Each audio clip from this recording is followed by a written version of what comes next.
the Coronavirus Disease 2019 COVID-19 status report. Mr. Shropshire, can you start with some opening comments regarding this? Thank you, Your Worship. Good evening. To give Council an understanding of what's taken place over the last several days, to start with, the municipality has adopted a practice of trying to look wherever possible to offer municipal services online or on the phone to try and reduce the chance of transmission. There are a very limited number of services that require in-person handling, and those have been made available through the Civic Center by appointment only. That includes a screening process to confirm that the individual seeking support or a service are safe to enter the building. As Council is aware, there have been a number of programs and services that the Chief Medical Officer of Health for the Province of Ontario has required to be shut, and we've certainly been in full compliance of that. Those are arenas and pools and other large venue events where both a combination of large numbers of people and also the inability to maintain social distancing controls required us to shut those venues. In addition to that, we've taken some steps for elected officials to be able to take forward with their meetings, continue to exercise their duties. I think there's also been a number of elected officials that have heard from the public, both from our residents and also small businesses and large businesses, about the types of support that they need. Mr. Norton sent an email to Council earlier today confirming that his team have been out communicating with our business community to identify if they have any unmet needs. There were a variety of provincial and federal government assistance plans put forward over the last few days. Those are being reviewed by administration to determine where there might be any gaps. And there's a report plan for the first meeting in April. Mr. Quinton might offer some additional comments regarding the report that's planned for April. Thank you very much.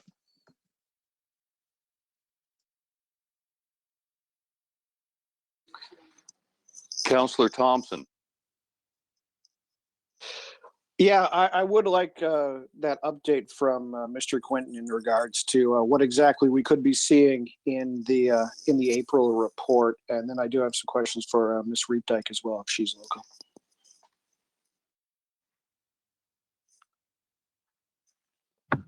Over to you, Gord. Thank you, Mayor Caniff. This is Gord Quinton, Chief Financial Officer speaking.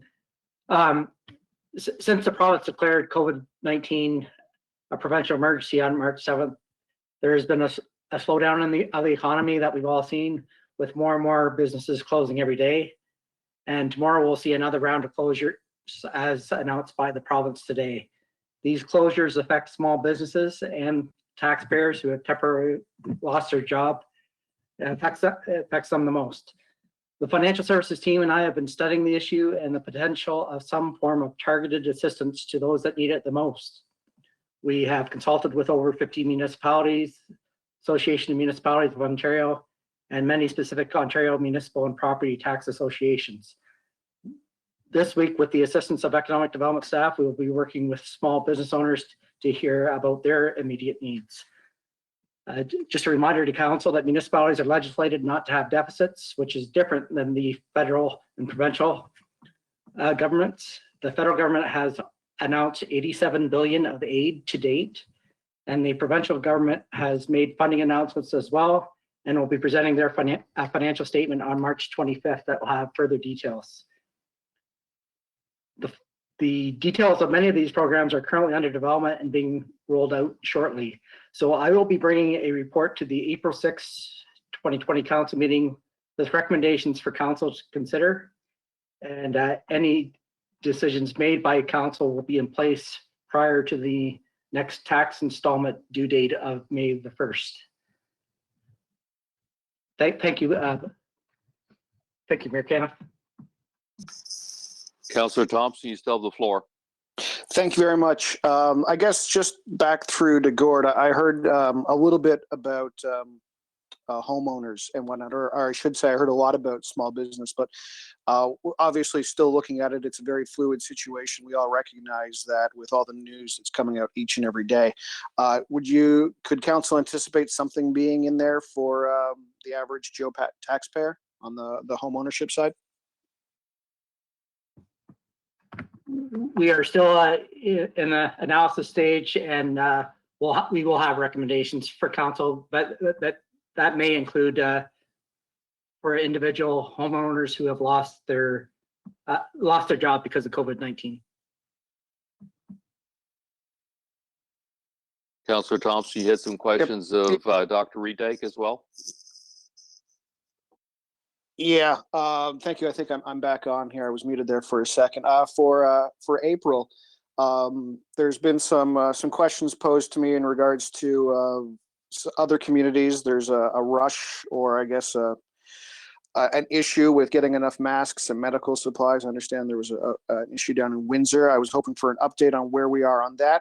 And I've also heard rumors other communities looking at potentially using hotels as places to put potentially sick people if the hospital gets over capacity too much. Could you speak to that as well, please? Certainly, through you, Mayor Caniff. Thank you for the question, Councillor Thompson. I think probably what I will kind of address in terms of answering that is that in Chatham-Kent, we have the benefit of being one of the first Ontario health teams, which has really allowed us to move forward very, very quickly. We have acute care, primary care, emergency services, and public health are certainly, and all of our community partners that work in health and social services, certainly working together throughout this pandemic. It has been a week of, a number of ongoing conversations with regards to a number of issues, not just personal protective equipment, but also looking at hospital kind of surge capacity in the event we begin to see individuals from our community that require hospital care. We have worked really, really hard. The hospital has done a great job to moving patients through the hospital and back out into community as quickly as possible. And the community health and social services have responded to that to assist patients who would normally stay a couple days in hospital, but to arrange for care to be provided out in the community. The example that I'd like to use with people is really a new moms and babies. We do not want moms and babies staying in the hospital any longer than is required. So as soon as they are ready, medically stable to get out of hospital, we link them up with the appropriate services in the community, and they are able to be provided care, both even from their primary care practitioner over the phone or virtually, and certainly then our staff are in conversation with them, helping them through those first days at home. The province has really looked at allowing hospitals to have a significant ability to redeploy staff within the hospital, to look at moving and canceling, postponing elective surgeries, elective procedures, all of those things to increase our surge capacity. So I would say the hospital's done a fantastic job in terms of getting ready for that. We have certainly issues, just like everywhere else across the province, in terms of personal protective equipment, and we are on calls very, very frequently about looking at who can moving that personal protective equipment around so that the areas that need it most have it. the province indicated today that they are getting very close to being ready to ship out more personal protective equipment, and we will keep tabs on that.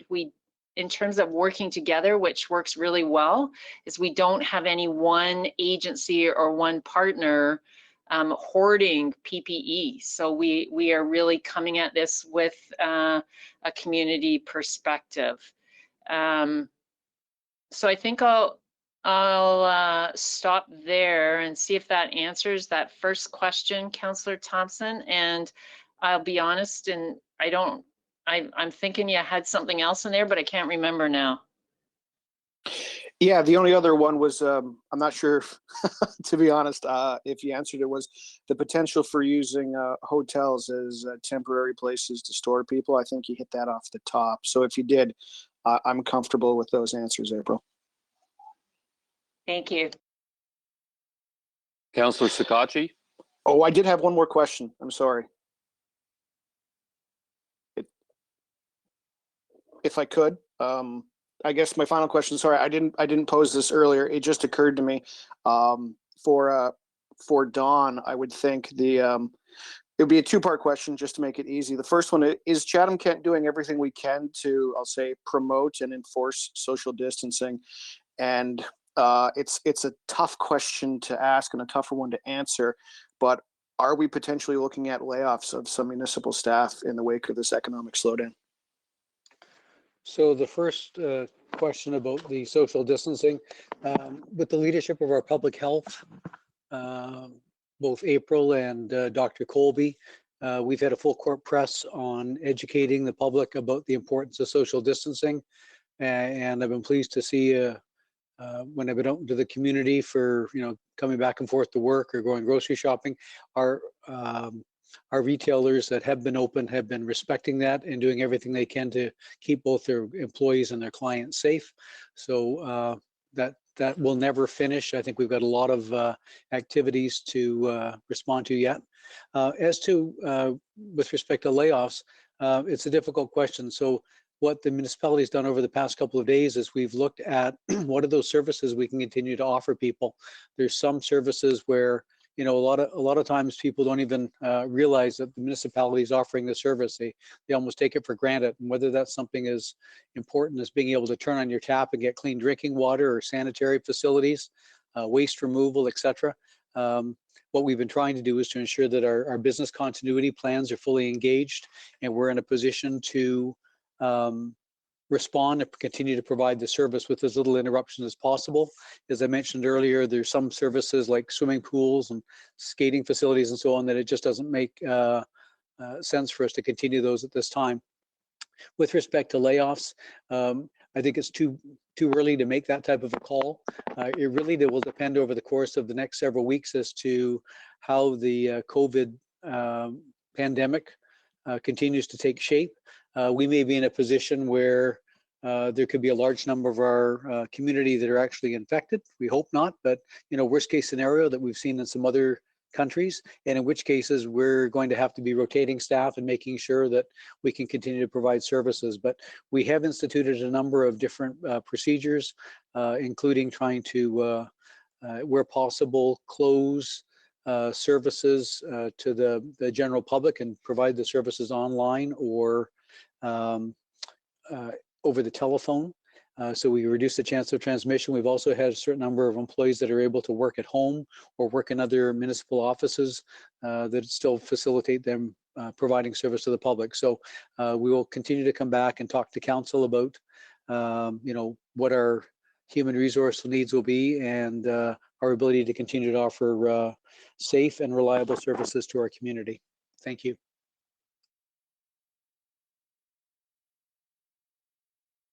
Okay, Councillor Thompson, is that everything you're going to ask? Yeah, I guess just the last one would be social distancing of employees was kind of where I was going as well. And then I'm finished and you can move on. Thank you. Yeah, the social distancing, we've throughout the municipality, one of the reasons to actually have people distributed in different municipal offices, or in some cases ask people to work from home, is to provide for increased amount of space, so you can ensure that people are not working closer than 2 meters. That's been the recommended distancing from our medical officer of health. So we're continuing to observe that and make sure that people are vigilant about making sure that when they're either interacting with each other or interacting with our clients, that's respected. Thank you for the question. Councillor Sakachi, followed by Councillor Latimer. Thank you for the floor, Your Worship. First and foremost, I just want to commend Dr. Redike and Dr. Colby, and as well as yourself, Mayor Caniff, for ensuring that we get the message out there as good as we have. I do have a couple questions that's been posed to me for Dr. Redike. One is regarding the open spaces and parks. A lot of comments I've heard in the community, people are concerned that they're still very active, and I just wanted to see if I could, I know that there's a recent announcement today that might change some things, and I just wanted to kind of get your opinion on that, just because that is a question I've been fielding a lot the last couple of days. Through you, Mayor Caniff. Thank you, Councillor Sakachi, for that question. I will start, and then certainly Dr. Colby is present as well. If he has anything to add, he can certainly add to that. We, during this time, we still want people to be active, and we want them out and about getting some fresh air, but they need to really kind of try and do that in their front yard, backyard, maybe a trail that's not heavily used. What we would, and when they're doing that, to make sure they're practicing social distancing while they are moving around. What we are receiving reports of that we would like to really work at getting the messaging out are at our playgrounds. So within our municipal parks, we are hearing that large groups of children, as well as all of their parents, are all on play equipment playing, and that is not following social distancing rules. So we are asking parents to abide by keeping 2 meters apart as we move around throughout our day. And we really need their help to make sure we keep them and their children safe. So is it safe to go for a walk? Is it okay to go for a walk? As long as you're not in big groups, and that when you are walking, you maintain that distance. Is it okay to go for a run? Those kinds of things are important activities of daily living. And hopefully at this time, if everyone continues with their social distancing measures, we'll be able to enjoy being outside still. I appreciate that, Dr. Redike. And I guess I just have 2 more quick questions for you, and I'll just ask them and then you can follow up. So obviously with the, contingency plans that are being, unveiled in, the hospital, you're saying you're trying to get people back out into the community. Councillor Thompson did touch on this a little bit regarding the PPE shortage in the community. So obviously there's a lot of different partners in the community, whether it be community outreach, whether it be retirement home facilities, long-term care facilities, that may be in a position at some point to help the hospital. So is there any advocacy being done on the public health level to also ensure that those facilities and that get PPE? And the last question I have, I just wanted you to update, which is a very important one I've had asked by the public. The report states as of March 6th, we still have it's still a very low risk. I just wanted to see, since it is the 23rd now, if you or Dr. Colby could update us on the risk that's now present in Chatham-Kent, and I appreciate your time. Through you, Mayor Caniff. Thank you, Councillor Sakachi. So I'm going to answer the first question, and then I will turn the floor over to Dr. Colby around our kind of numbers and risks that we're seeing. Certainly, we are keeping track of individuals throughout the community that are requiring PPE, or those that are willing to I want to say share their PPE. So certainly right now, a number of our dental offices are shutting down throughout the remainder of this time frame, and we are staff are going to their locations, and the dental offices are donating all of the masks that they have on hand. So that will allow us to have more PPE and more masks and be able to disperse those as required over the coming weeks. So lots happening on that front as we move forward.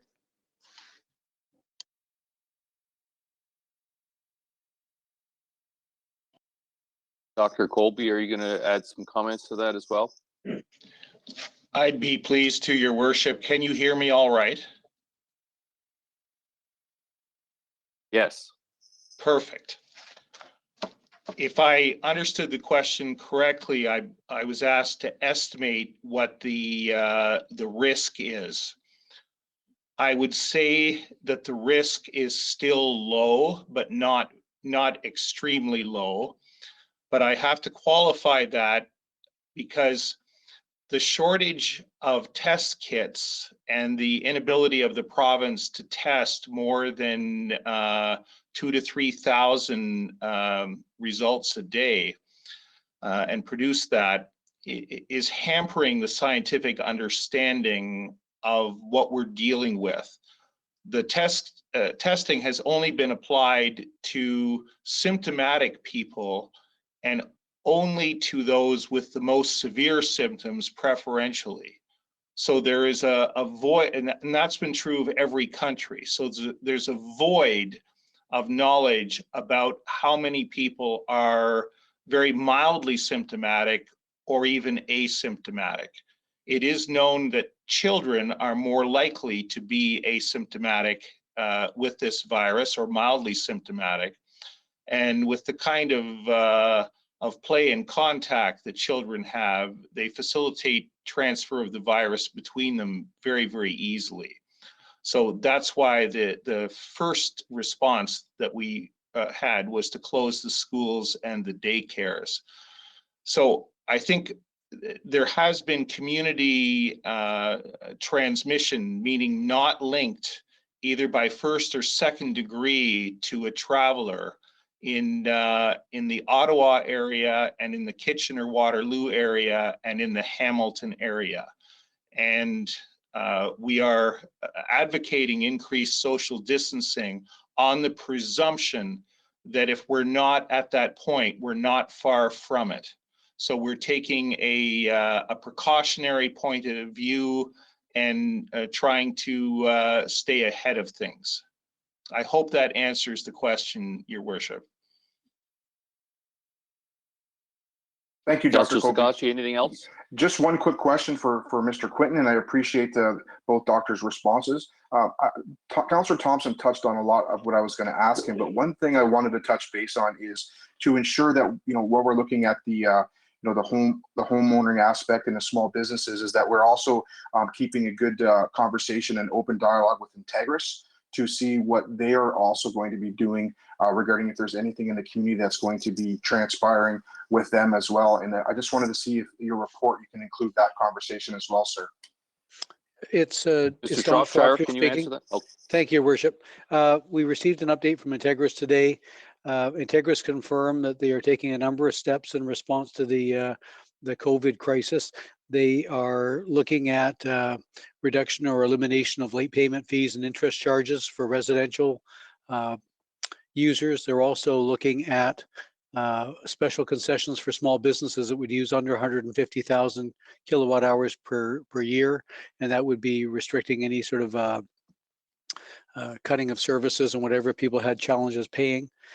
For the benefit of some of our rural customers, Hydro One has also launched a financial assistance initiative specifically targeted at hardship cases, so that people are having challenges during this crisis would hopefully receive some support through their Hydro One service provider as well. So that's still evolving relatively quickly, but we have had both of the utility companies step up for providing hydro and make those commitments. They also have reached out to the provincial government, and they're negotiating what can be done to look at changes to the time of use rates, recognizing that many people are at home during the daytime and expecting to use more hydro. They're seeing if there can be concessions there. That's still being negotiated right now with the provincial government regulators. Thank you, Your Worship. Councillor Latimer. Thank you. Most of my questions have been answered or asked and answered through Councillors Thompson and Sakachi. And thank you, Mr. Shropshire and Mr. Quinton and Dr. Redyke and Dr. Colby, especially for reinforcing the continued importance of practicing social distancing rules.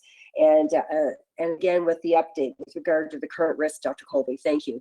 I did want to give a shout out and a reassurance to our farmers out there in Chatham-Kent that I have been in contact with Dave Epp fairly lengthily over the last weekend, especially with regard to the temporary foreign worker entry approval announced this past Friday night. Now, the timing is still up in the air, but I wanted to reassure the farmers that Dave is raising their questions at the daily conference call briefings, and we're getting more details on the health screenings that are still being worked out in the host countries. And again, just breaking this afternoon with regard to clarification on what is essential versus non-essential services regarding farm support, supply, and repair services. So that's it. Thank you. Councillor McGrail.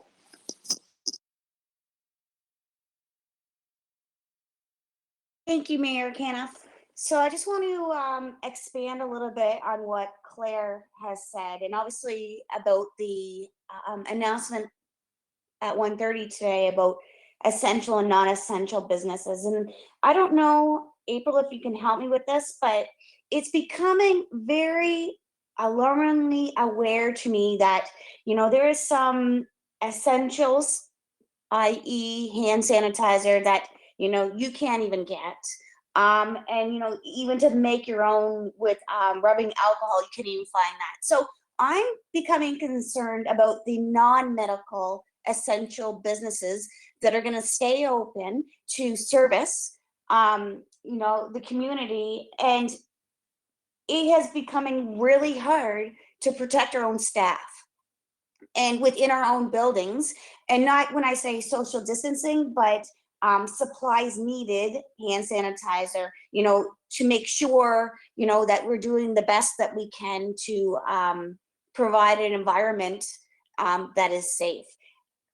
Is there any thoughts to how we can help provide to the non-medical essential businesses so we can keep moving forward and have healthy staff?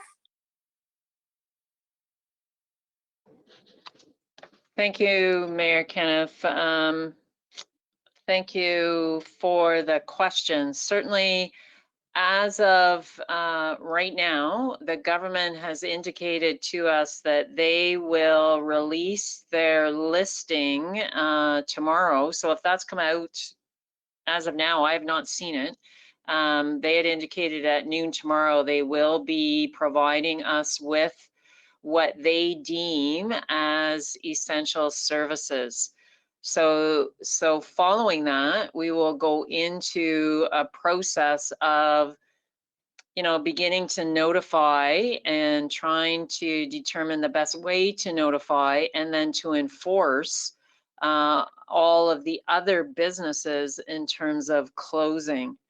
So I think that for those of us that are in an office kind of location, I think that I want to impress upon people that soap and water works really, really, really well and often better than hand sanitizer. And I think we get really stuck on the hand sanitizer when certainly soap and water is the best way to wash our hands. Hand sanitizer, especially with the limited amounts, should be reserved for, you know, if you're traveling to and from work and you have to, touch a doorknob to get out to get to your car, that might be a time where you might want to use that. But I think there's been some creative things going on as well. A number of businesses that are flipping their business from some alcohol products to some hand sanitizer products. And I think that we will see some hand sanitizer available in the near future from some of these companies that are going to produce that very, very quickly. So again, it's telling people to buy what you need at the store, and as some of these products become available, to only take what you need. And certainly we are very aware that they are in short supply, and the best that we can do right now is monitor and get a sense of what is available for folks out in the community. But we'll know more about what stores and businesses will be required to close as of midnight tomorrow night. We'll know more tomorrow.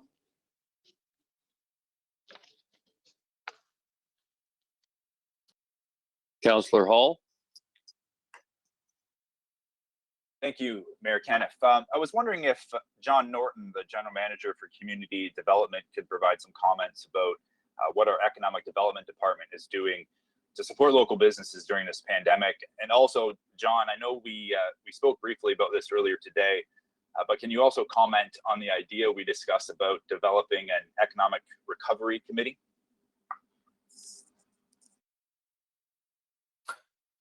Thank you, Mayor Caniff. Yes, we are currently very focused on reaching out to businesses to support them. Our Director of Economic Development, Stuart McFadden, and his entire team are very focused on changing direction over the last couple of weeks now to focus on businesses that are being impacted. It's a very different world out there for businesses we know right now.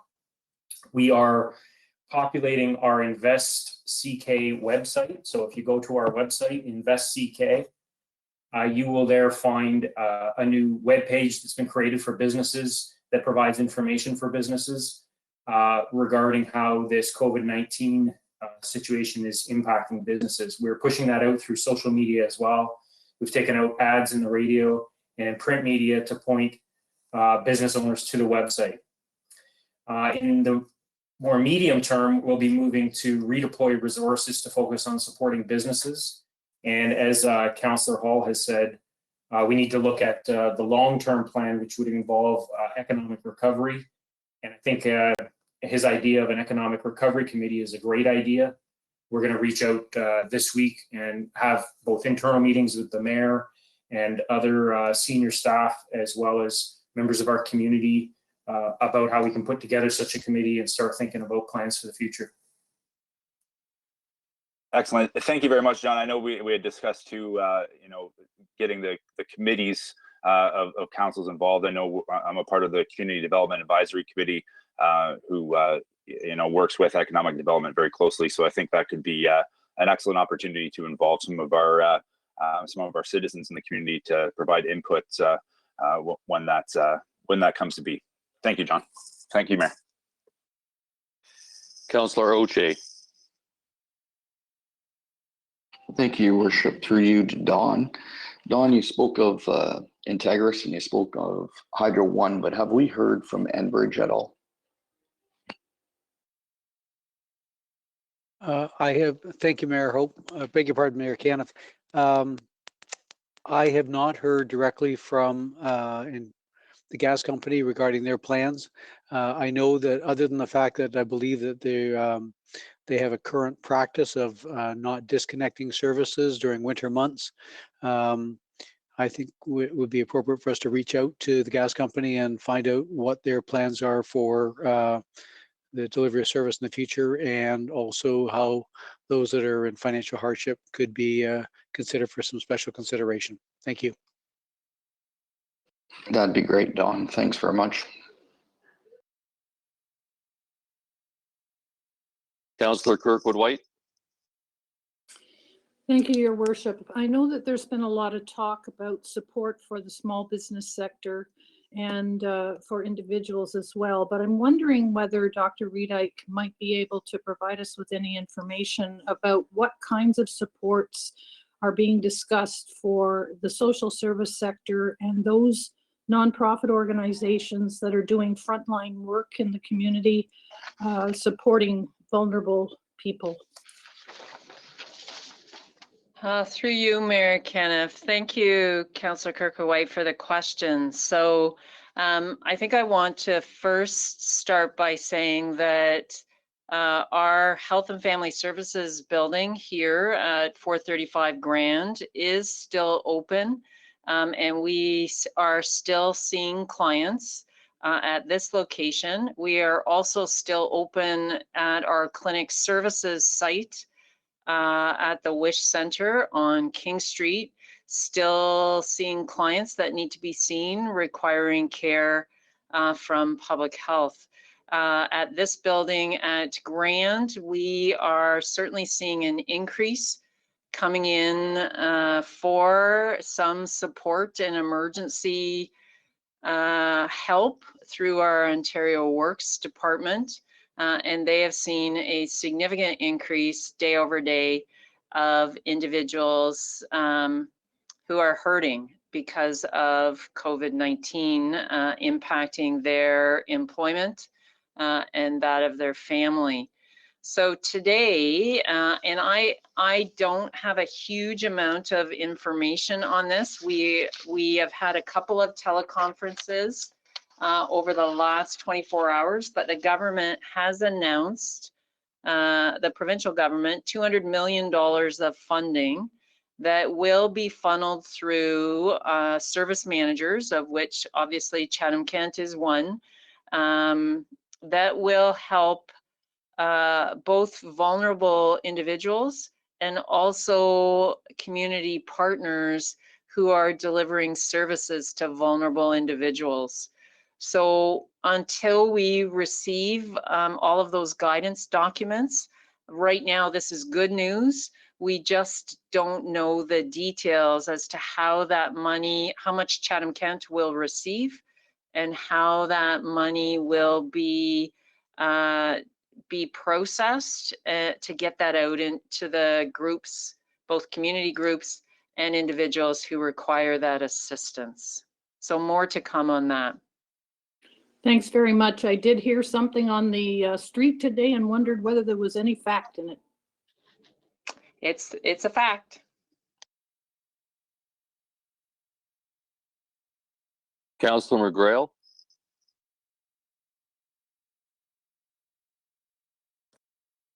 Thank you, Mayor Kenneth. One more question.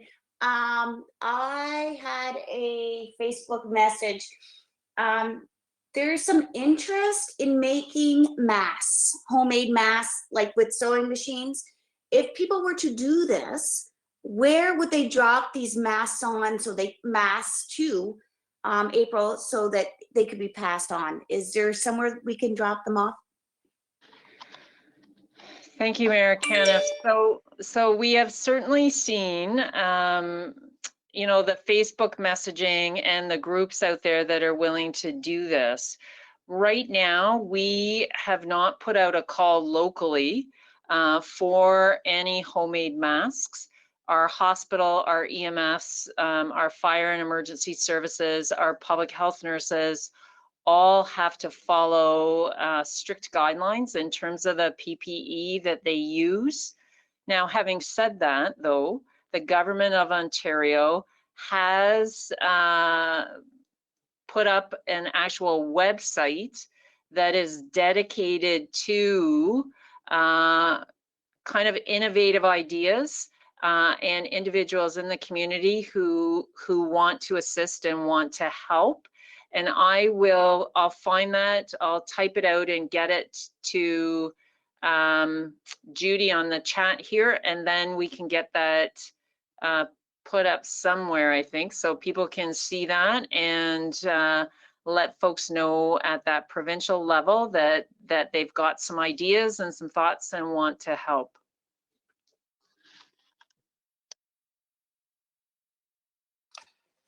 Councillor Bondi.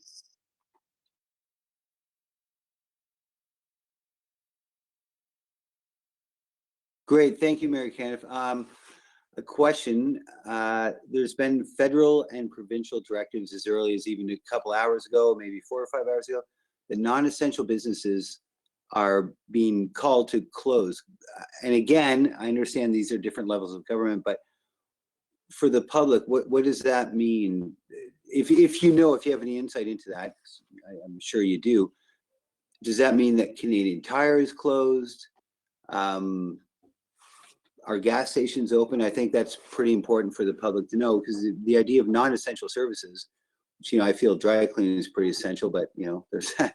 But I don't know that people understand non-essential and what is essential. So if you could maybe just give your thoughts on that, that would be great. Thank you. Sure. Thank you, Mayor Caniff. Thank you for the question, Councillor Bondi. So what we need to wait until tomorrow. The government has indicated that tomorrow they will publish the full list of what businesses they deem to be essential. With that, we will then be able to get messaging out that will allow stores to remain open. I think we can start to think in our own minds that we know we need healthcare, we know we need groceries, we know we need our pharmacies, we know we need gas for all of our essential workers to get to and from work. But then we have to look at, do I need that piece of clothing right now? Do I need, I could talk about any number of things. I think we will see that list and then be able to move very quickly to get some messaging out as to what is deemed essential and what is deemed non-essential. And then all non-essential businesses will be required to wind down and close as of midnight tomorrow night.